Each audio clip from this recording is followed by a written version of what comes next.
Upsy daisy, now don't be lazy, it's time to go to the masjid. Wash your face up, let's pick the pace up, it's time to go to the masjid. Help your mother to get your brother, it's time to go to the masjid. It's a wonderful place to go as a family. We'll be standing all together in prayer. We'll meet all our friends when we are there. We'll be standing all together in prayer. We'll meet all our friends when we are there. So, upsy daisy, now don't be lazy, it's time to go to the masjid.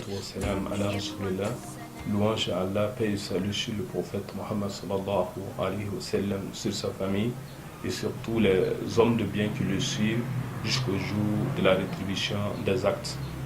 Le vivre ensemble est un élément fondamental de l'enseignement de la religion musulmane. D'aucuns pensent que nous parlons du vivre ensemble parce que l'actualité est brûlante et qu'il y a des conflits larvés et ouverts.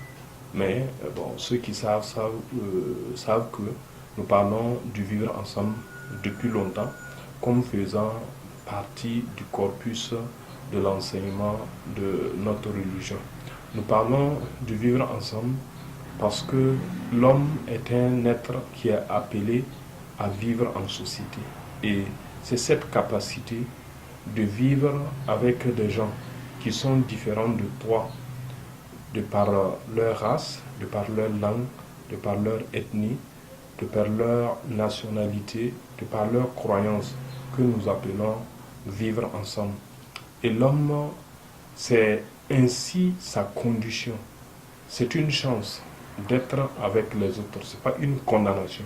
C'est vrai qu'on peut dire de façon littérale que nous sommes condamnés à vivre ensemble. Mais pour moi, c'est une chance que Dieu nous a créés ainsi et que nous ne sommes pas complets en nous-mêmes. Nous avons besoin des autres pour nous réaliser. Donc, c'est cette intelligence de vivre ensemble en société, de s'occuper les uns des autres et de diviser aussi le travail sur la terre pendant que d'autres vont au marché, d'autres vont au service, d'autres s'occupent de boucherie, d'autres sont des boulangers et tout cela rentre dans le vivre ensemble. C'est quelque chose de très naturel. Listen carefully to the Imam when we're at the masjid. It's a wonderful place to go, made for you and me. We'll be standing all together in prayer. We'll meet all our friends when we are there. Logiquement, comme je l'ai dit tantôt, nous sommes des humains. Nous naissons les uns des autres. Et si nous considérons que nous avons une origine commune, c'est que nous sommes tous parents, en quelque sorte. Donc ça, c'est vraiment logique. Et c'est logique aussi que des gens qui se ressemblent s'assemblent. Si les animaux sont capables de se constituer en famille, d'être en collectivité ou en communauté, de vivre ensemble, si les oiseaux prennent leur envol ensemble et que les loups vont en meute, pourquoi les hommes n'iraient-ils pas aussi ensemble? Je pense que ça rentre dans cette logique-là. Mais sur le plan de la religion, un premier élément, nous tous, quelles que soient nos croyances, nous pensons que nous avons une origine commune qui est celle d'être créés par Dieu. Donc nous sommes tous des créatures de Dieu. D'aucuns disent des enfants de Dieu, c'est une façon de parler, mais pour dire que nous venons tous de Dieu, nous avons une origine commune.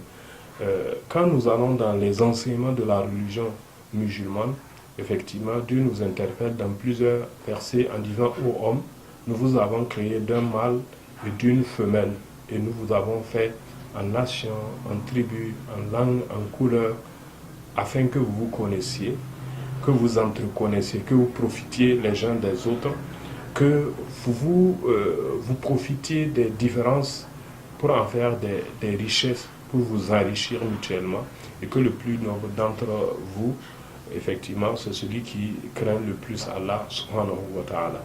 Et un dernier ressort, si nous venons sur le plan de la religion, Allah subhanahu wa ta'ala nous dit précisément au verset 48 de la sourate 5, que si Dieu avait voulu, il aurait fait de vous une seule communauté, mais il a voulu vous éprouver par le don de la différence et que de se surpasser en bonne action et que c'est vers lui que se fera le retour et le départage. Donc tout cela, ce sont des fondements. Et Dieu s'est dit dans le Coran, Rabbin Nas, pour dire Ilah Nas, il est le Dieu des hommes, il est le maître des hommes, Malik Nas. Donc pour dire que tous les hommes là, ils ont comme Seigneur Allah subhanahu wa ta'ala. Et enfin, je dirais que c'est logique et religieux de croire aussi que Dieu connaît notre diversité, mais il nous a mis dans un lieu commun qui est la terre pour que nous puissions habiter ensemble. Il veut nous mettre à l'épreuve, il veut voir est-ce que réellement nous allons pouvoir répondre à cet impératif de vivre en commun. Et donc, ça, c'est un élément vraiment religieux. Et enfin, je dirais que tout religieux croit que Dieu est puissant et que Dieu est omniscient. Il connaît, il peut. Malgré cela, il nous a fait différents. Donc, c'est sa volonté. Et c'est une gageure pour nous, c'est un engagement pour nous de vivre cette diversité que Allah subhanahu wa ta'ala. We'll be standing all together in prayer. We'll meet all our friends when we are there. So upsy daisy, now don't be lazy. It's time to go to the masjid. First we'll sit and read Quran when we're at the masjid. Alhamdulillah, est-ce qu'un discours sur le vivre ensemble, est-ce que je serai entendu? Je pense que je le serai. Je le serai pour deux raisons. Parce que, comme je l'ai dit, il faudra que les gens soient édifiés sur les fondements. Et c'est quelque chose que peut-être nous n'avons pas pris le temps dans nos interventions, dans nos communications, dans nos serments de rappeler. Alors que ça fait partie des fondamentaux de la religion musulmane. Donc, à partir de maintenant, nous allons beaucoup parler de cela pour édifier les gens, pour que tout le monde soit effectivement d'accord que l'islam appelle à vivre en commun avec les autres, à les considérer avec leurs différences, parce que les gens pensent que le conflit naît à partir de l'altérité. Alors que quand vous lisez la sourate 49 dans le Saint-Coran, Allah subhanahu wa ta'ala nous dit « Et si deux groupes de croyants se battent ?» Donc ça veut dire que le conflit naît plutôt des intérêts. Et même deux groupes de croyants peuvent se battre. Donc, pour dire qu'effectivement, le conflit, ce n'est pas parce que l'autre est différent de moi, il y a un intérêt. Et si nous arrivons à comprendre cet intérêt, à le gérer, effectivement, on pourra vivre ensemble. Donc, il y a d'abord l'édification à partir des fondements. Et puis, il y a la réalité aujourd'hui qui nous rattrape. Aujourd'hui, je suis sûr que ceux qui parlait peut-être de fragmentation de la société, de ségrégation, de purification, ne tiennent plus le même discours parce que ce n'est pas un discours qui prospère, c'est un discours qui amène à la division, c'est un discours qui amène à la violence. Voilà. Et ce n'est pas le discours de la religion. La religion partage la bonne parole. Et la bonne parole, on ne le partage pas avec des coups de poing ou bien avec des armes.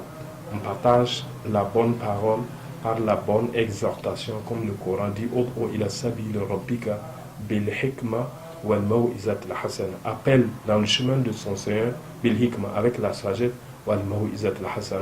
et les bonnes paroles, et de vivre ensemble fait partie de la sagesse humaine, de la sagesse divine, et when we're at the masjid, it's a wonderful place to go, a wonderful place to be. We'll be standing all together in prayer. We'll meet all our friends when we are there.